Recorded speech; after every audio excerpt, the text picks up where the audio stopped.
That is a huge change, right? A fundamental restructuring of the sport the way we know it and have known it now going back to the late 70s when they went from 14 to 16 regular season games. Dan Graziano, take us inside this a little bit, the stuff the fans care about. How realistic is this possibility and what will it mean? It's very realistic, but they have to get the players to buy it as part of this collective bargaining negotiation that's going on right now.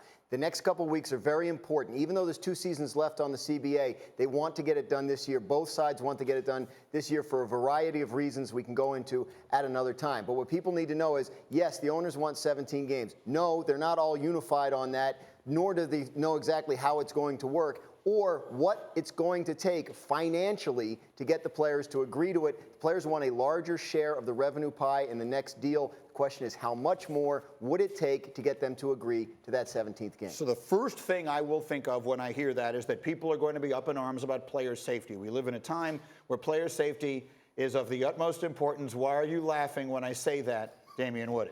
Because if you got money to throw at it, then it doesn't matter. Players say, that's why I'm laughing at this whole thing. If this whole thing goes through with 17 games, don't talk to me anymore about player safety. I don't want to hear it anymore because the players would have given in to the money factor. Okay, so it's not. To me, it's not about that. I'm just a traditionalist. I love the product as is with 16 games. I don't want to see 17 games. I'm with you. But you played 12 years in the National Football League. Yes. If it meant more money, would you have been in favor of, would you have voted for adding a game to the season? Yes.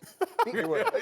Think about how Over the course of a 12-year career, that's basically adding 3/4 of a season to your tenure in the NFL as you know it, right? That's 12 games out of what. Greeny, I came into the league with my eyes wide open, with knowing what the residual effects of the game could happen to. Hey, got to compensate me somehow.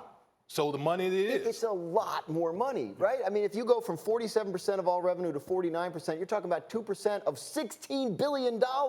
I mean, that's a significant, it's like the back to school, Rodney Dangerfield. In our defense, it was a really big check. I mean, that's it. Everything's got a price. If you're replacing a preseason game, then I'm all for it. Because to Wood's point, like, if you throw a player some money, you best believe he's going to catch it. I promise you that. But if you're not doing that, then I'm not for it at all. You're not for it because of the player safety element of it, or you're not for it because it fundamentally changes the sport as we know it? Because of the player safety, it's not the players' jobs to look out for themselves. Remember, they're working for the NFL organization. It's the NFL's job to look out for a player, even if greed overrides a player's health. So to me, I'm not for it because of the player safety element first and foremost. All right, we'll see. Again, there's so many reasons that I think people will be skeptical about this. But to D. Wood's point, if it's a really big check, then it probably will wind up happening.